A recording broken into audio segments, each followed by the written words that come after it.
We've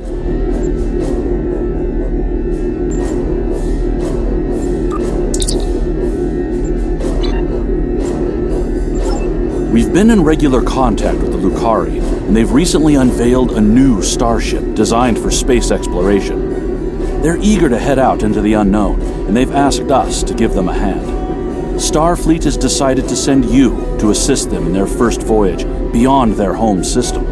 This is an exciting time for the Lukari. Watch over them and help them to see the value of space exploration, and let them make discoveries and follow their sense of wonder. Just don't let them get in over their heads.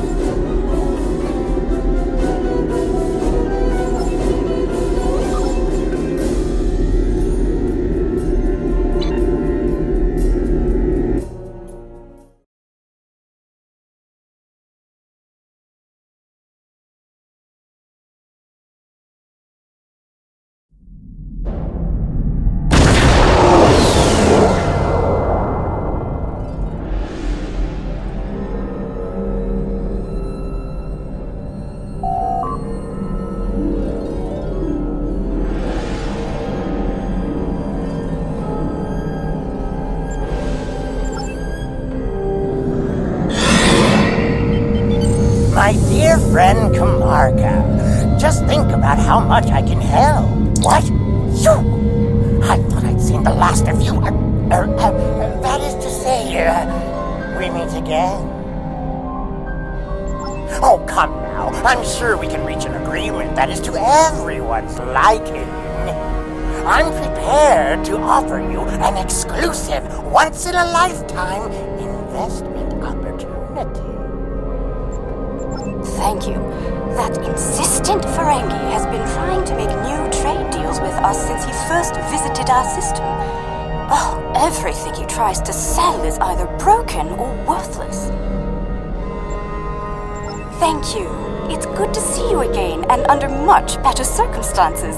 You'll be happy to know that our star remains stable. We've not seen any Tholian ships since the incident, thankfully. The decision to explore was somewhat controversial, however.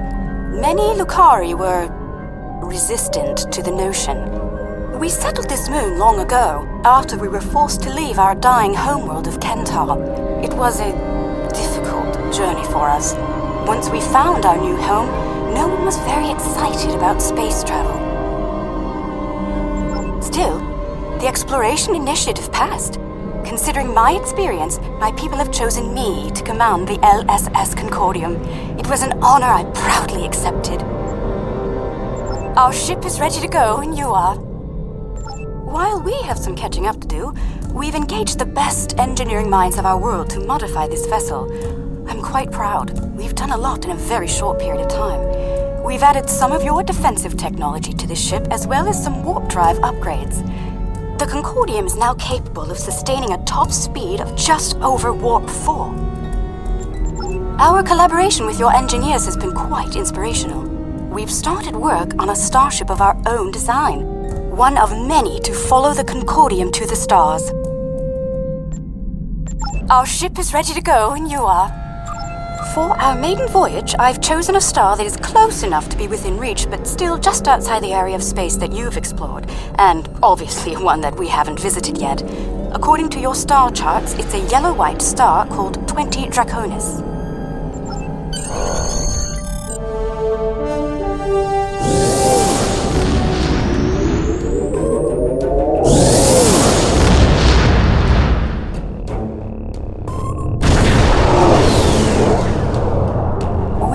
On the outskirts of the system, there's a large field of rocky debris and asteroids. We're picking up various metals and crystalline formations. Should we approach one of the larger asteroids and take some more readings?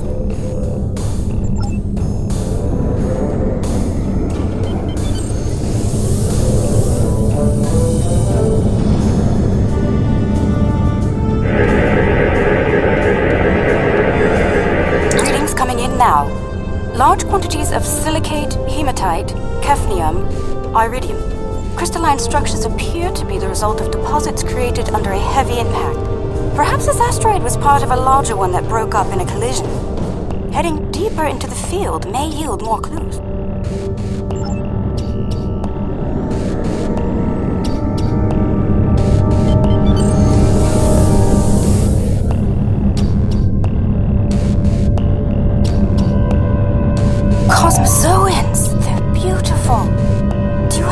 information about them. Intriguing. The Gekli communicate using radio waves and feed on dust particles and energy emissions. And, it seems an adjustment of our EM band is in order. I don't like the idea of the Concordium becoming a Gekli food source.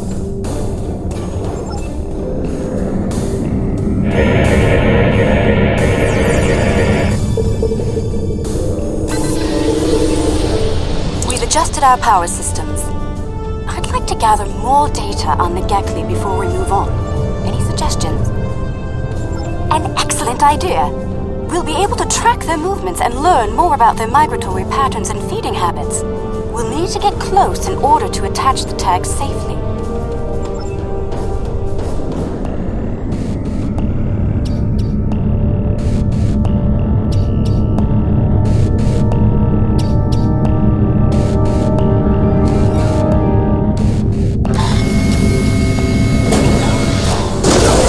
Data's coming in from the Gekli.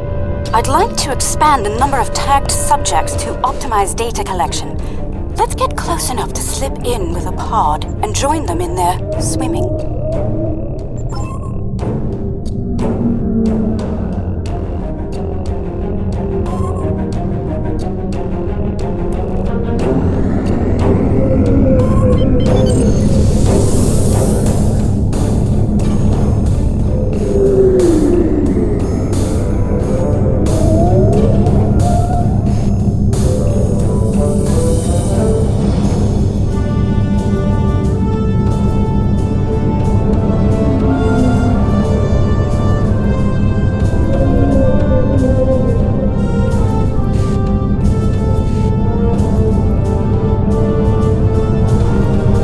Close-up readings from all of the creatures.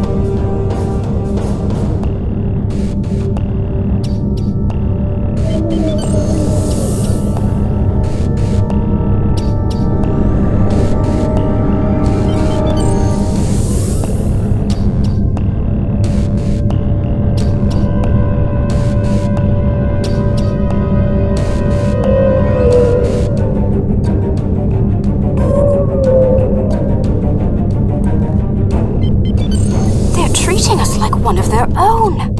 They're trying to talk to us with their radio waves. That was incredible. What a singular experience. We've spotted a larger group of them in an area not too far from here. This looks like a feeding ground for several Gekli pods. Let's go have a look.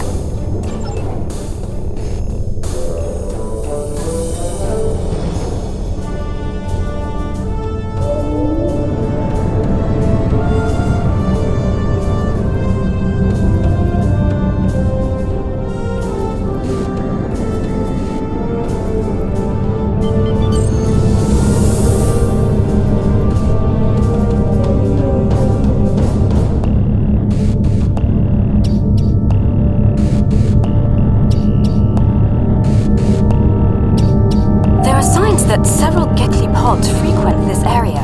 There's a lot of dust and particulate matter, but we can't see how the asteroids are getting broken down.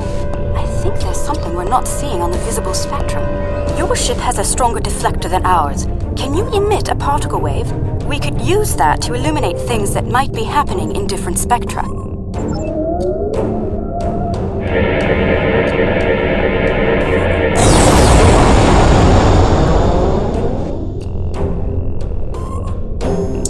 Kind of subspace shearing here. It's causing cosmic strings to snap off and break up the asteroids. That must be why the Gekli feed here. There's plenty of particulate matter for them to consume in the debris fields. I think we've collected some solid data here. We're ready to move on when you are.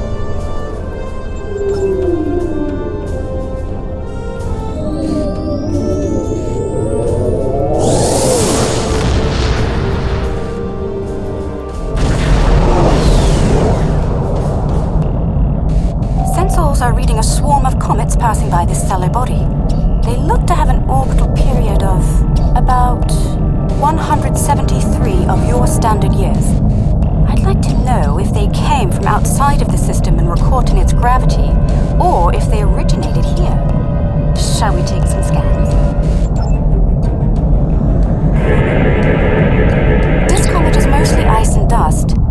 there are indications that the cometary matter formed around a magnetic core. The other comets may be more interesting. Let's move to the other comets and study them closely.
Signs of magnetic radioactive matter. This comet may have seen some interesting particle fields in its wandering.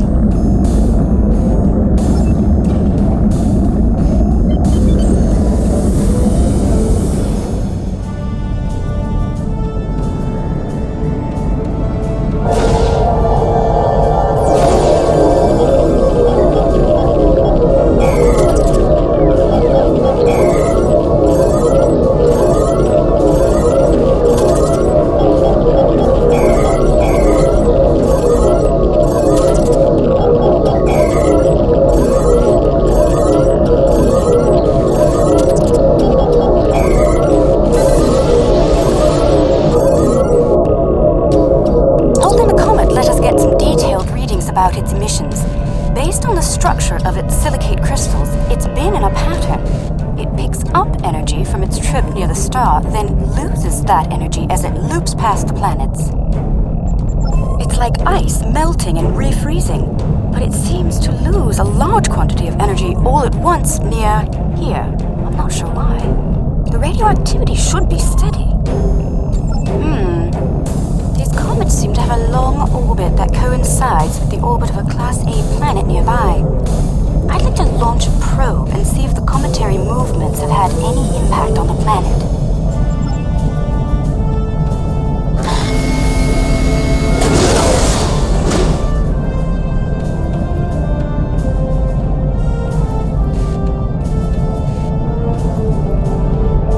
Probe data received.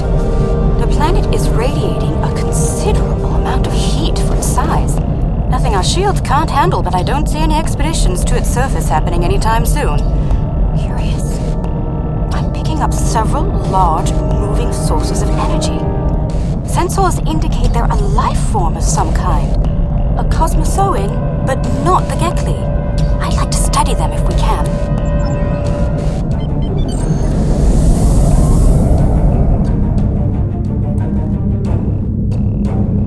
Planet is geothermal in nature. Its surface is partially molten.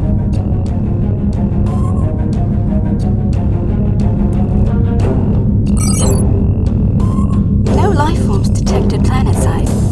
Then again, it is rather warm down there.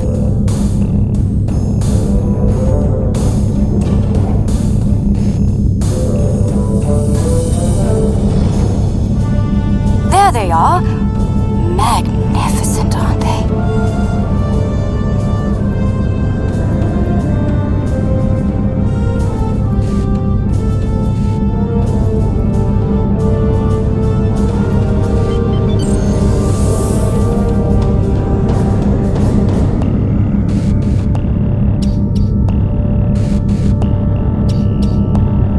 The creatures are luminescent ovoids? I'm not sure how to describe them. They remind me of an aquatic life form native to Lukari Prime.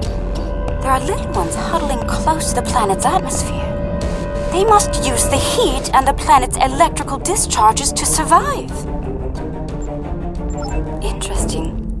These life forms were encountered by the USS Enterprise D on Deneb 4, someplace called Farpoint Station. They haven't been seen anywhere else since. We shouldn't harm them or their young.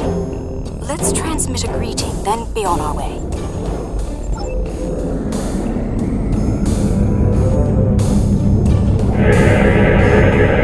The color display must be a form of communication. I didn't realize that life forms could exist in this fashion, living off the heat of planets, feeding on the particles in space, absorbing radiation from the cosmos. There's so much to see. Let's head to the next planet in the system and see what's there.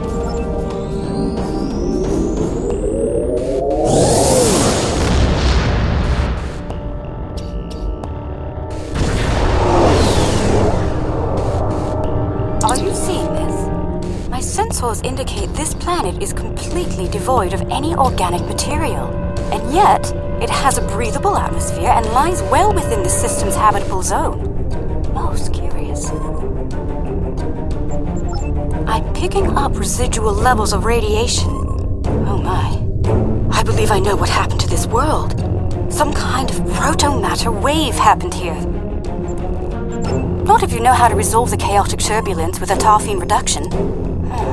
This was a recent event. Some kind of proto-matter incident happened, and it wiped out all life on the planet.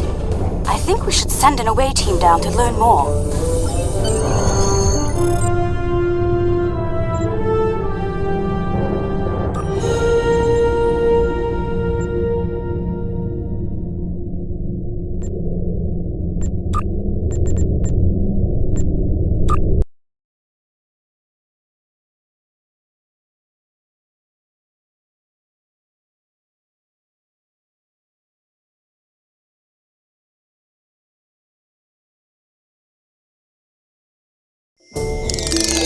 Oh, not sure we'll ever get used to transporters.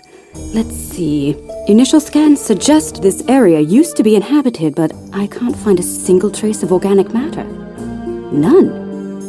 I see some carvings on those canyon walls. Let's take a look.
The walls of this canyon were worked by tools. I'm sure of it. Sentient life forms lived here. Until the proto-matter detonation. This pillar here, it seems to be a sign pointing to that canyon. Perhaps a pathway there leads to a settlement of some kind. I'm reading metallic objects there as well. Shall we take a look? Look, there's some kind of large structure further down the canyon. Look at the size of that plaza. These people must have had quite a developed culture. Let's take some readings up there. This looks like a town square or ceremonial center of some kind. I see some murals on the far side of the square over there by that arch. I'd like to examine them. They might tell us more about this place.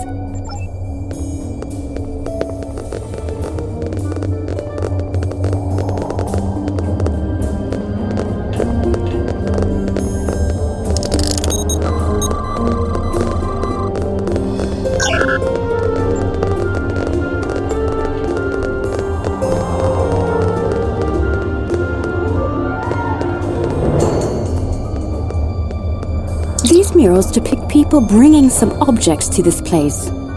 Crystals or gems, I believe? They built their settlement around this site. I believe it was a place of great significance to them. The next mural may hold more clues for us. Let's have a look.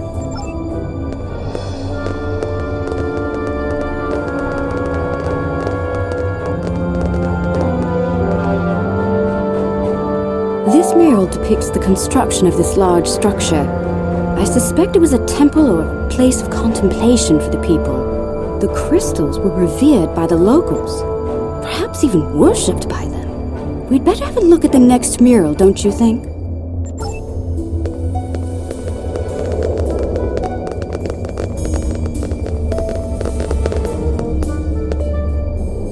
The crystals depicted in this mural appear to be growing for some reason. I wonder if this is a symbolic or literal representation of events. Perhaps the structure needed to be modified to hold the volume of crystals they collected over the years. Quite the enigma we found here. I suspect there's more to be found inside. Getting there will be a challenge, however. According to my scans, these pillars are connected to some kind of massive mechanical structure. Probably the peak of technology for these people. I believe it's some kind of opening mechanism for the structure's door. We could probably force it open, but that could damage the structure, and too much force could even collapse it entirely. I suggest we create a holographic forensic reconstruction. Yes, it would be based on analysis of things like footprints, wear patterns, and local construction. We can learn what people did here, how they went about their lives, and how they made the device work. We'd be watching a replay of history, roughly speaking. Let's start by gathering information from relics and leftover traces of the people who once lived here.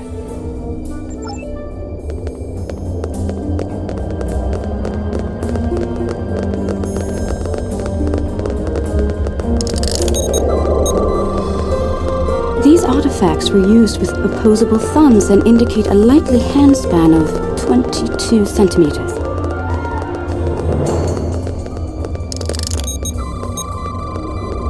The wear patterns here show us that people leaned against here frequently. This was a meeting and gathering area.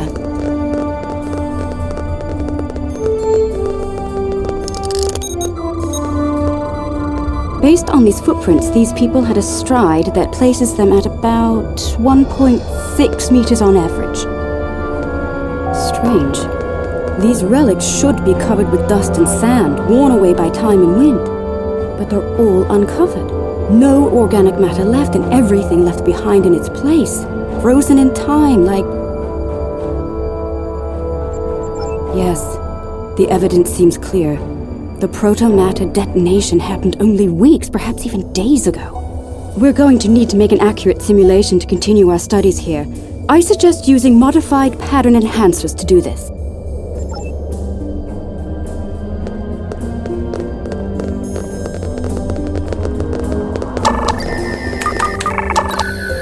Enhancers online. The signal is strong and clear.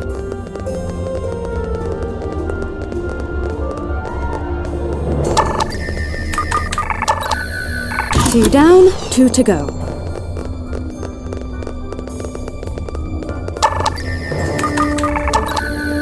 That's three. One more and we'll be ready.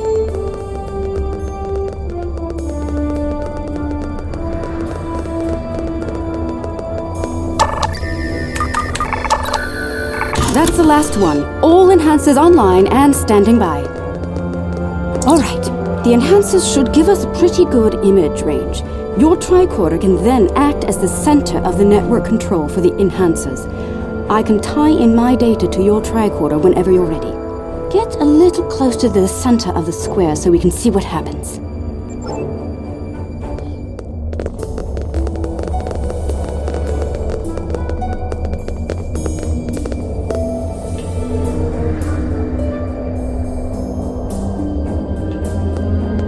Note that the alien is using the pillars in a specific order.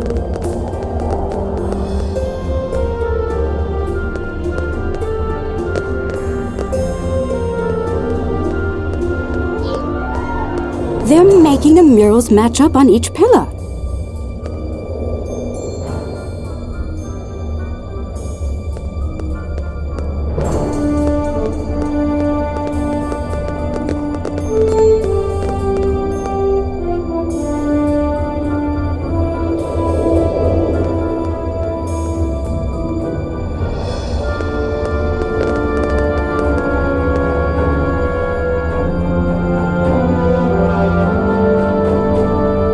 Like some kind of functionary, priest or bureaucrat, I think, would unlock the door by turning the murals on the pillars. The top mural on each pillar seems to be locked in place for reference. We should follow the order they used on the pillar murals. If we can turn them correctly, I believe we'll unlock the door.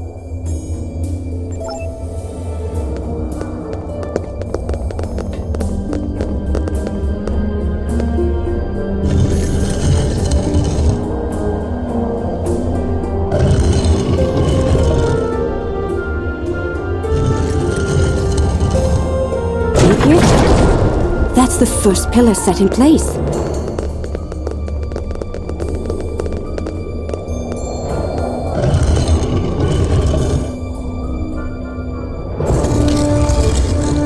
That's 2 pillars set into place.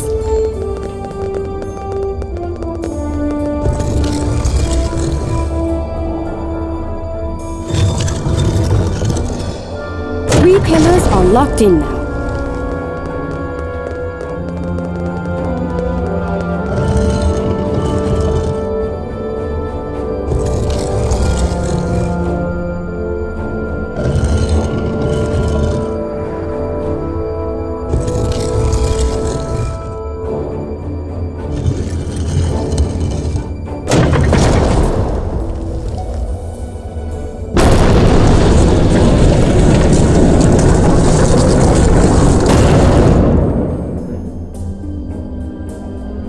That's it! It's working! Well done! Shall we see what secrets this building holds? I think...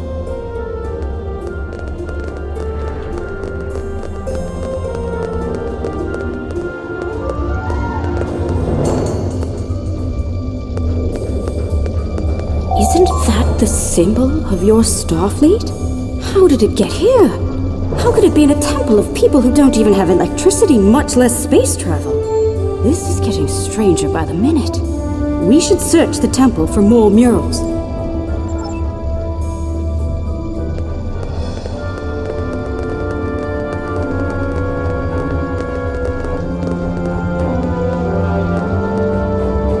Those people in the picture, they don't look like the others. What happened here? If Starfleet officers contacted this civilization in the past, why wouldn't you have a record of it? We should head deeper into the temple and continue our search. I think the panel on the wall here can be pushed to open something. Those inner doors across from the panel are opening.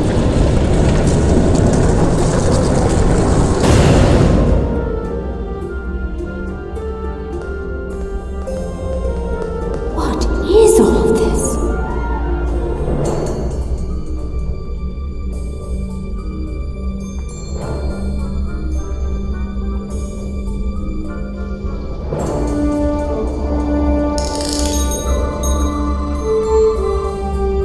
According to my tricorder, we've reached ground zero. This is where someone detonated the protomatter bomb. From here, a self-propagating cascade of proto-energy radiated outward in all directions, washing over the entire planet. Doubtful.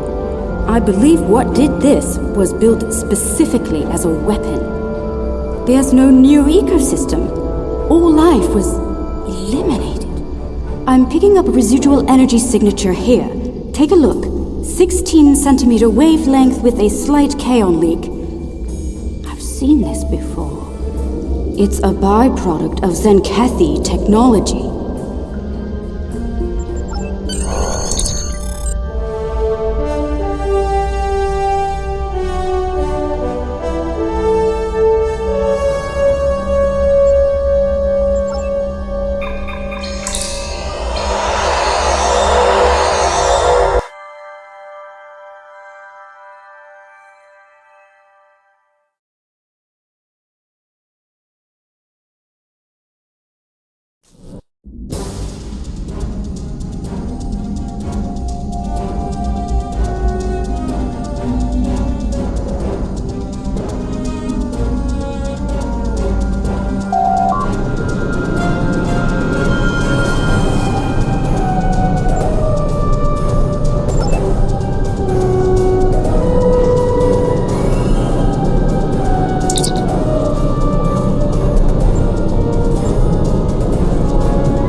like sell the pods to you. Consider their living contents a promotional bonus.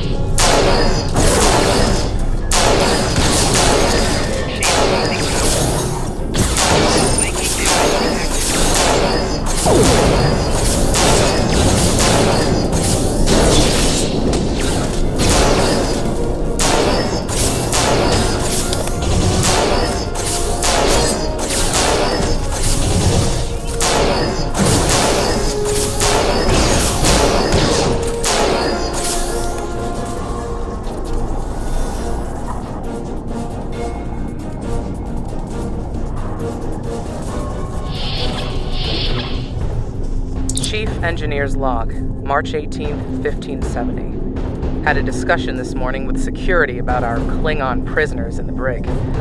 We can't just leave them locked up, or execute them, or exile them on the planet below. Setting them free isn't a popular notion either. We're still looking for options, but I think the stasis pods we have in medical will come in handy real soon.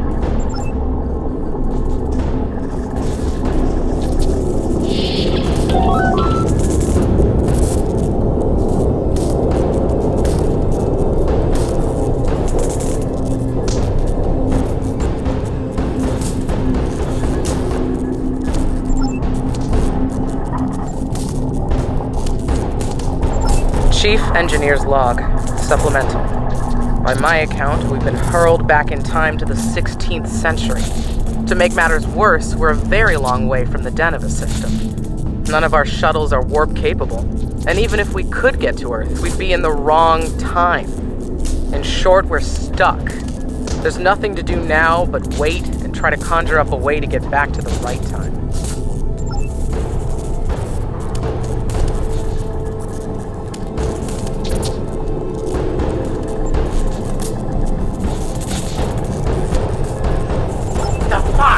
Trespassing are quite severe, and I have a collective.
Engineer's Log, April 17th, 1570. Today we visited the planet we're calling Draconis 3.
Chief Engineer's Log, April 17th, 1570. Today we visited the planet we're calling Draconis 3 to collect supplies. The good news, there's a humanoid civilization down there. The bad news, a potential Prime Directive violation. Our landing party was seen beaming in by some of the locals.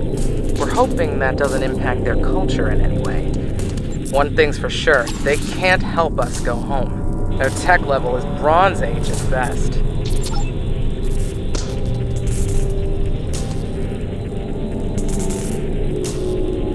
Trying my patience is going to cost you dearly. Chief Engineer's Log, August 6th, 1570. The Warp Booster Sled project is officially a bust. When we tried to spin up the coils, we couldn't get a stable warp field. Yashvi and Arlington managed to shut it down and stop a breach, but the shuttle's impulse drive is shot.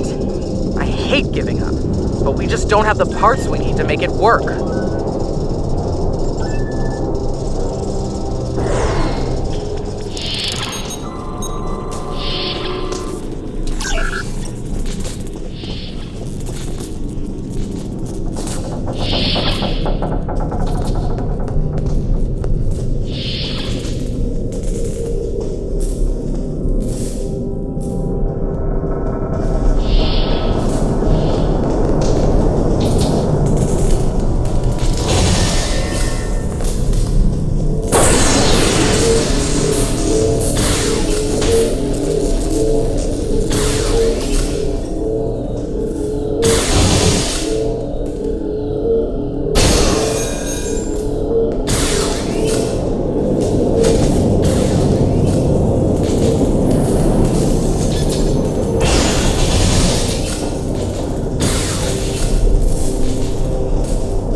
Chief Engineer's Log, July 26th, 1571. Most of us went into stasis this morning. There weren't enough pods for everyone. 3 of us had to stay awake. We drew lots. Tavon, Sheridan, and I were the lucky winners. Since we're out of options, we've decided to go native and live out our lives under Conus 3. Hopefully, one day our records will be found, and the people of Station K-13 will be remembered.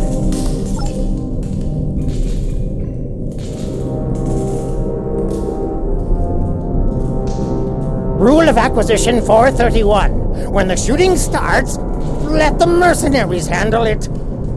Handle this, Captain!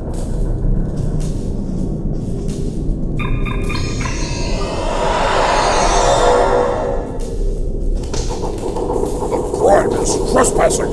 The sentence is death. Enemy target on center. Shield losing power.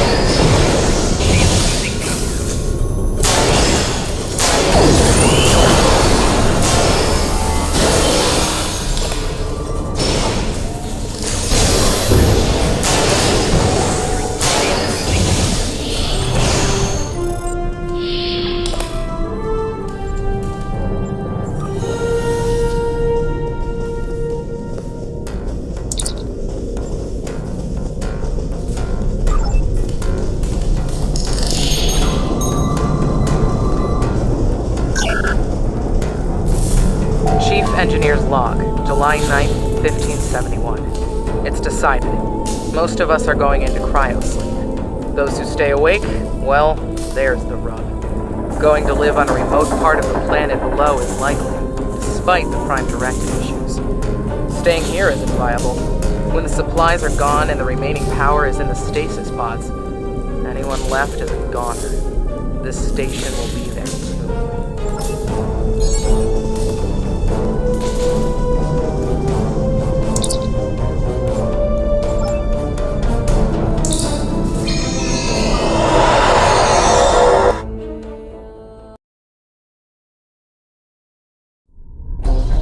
I see you took out the Nausigans on my station. I'll just add their fees to your tab. I do hope you're good for it. Otherwise, I might have to take possession of that pretty ship of yours. Come to think of it, I'll be taking your ship anyway. Whether you're alive or not when I do is up to you.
Greedy and treacherous, but I never thought he was willing to kill to get what he wants.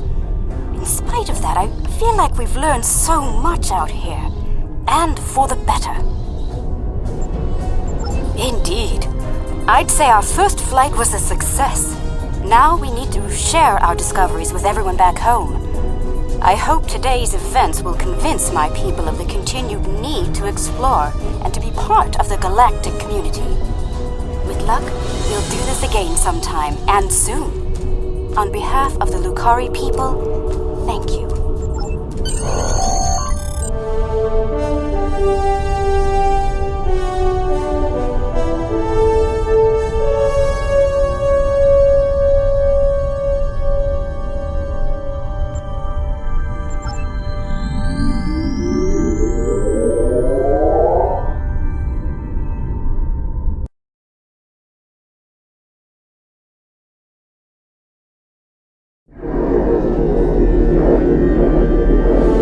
I'm happy to hear the Lukari handled their first experience with space exploration well.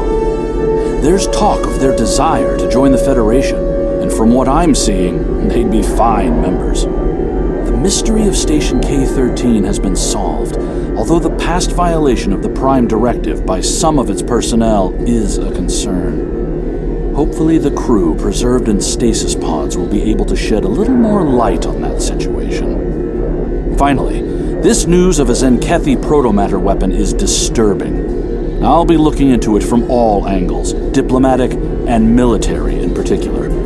We've fought a war with them before, and I'd prefer avoiding another now.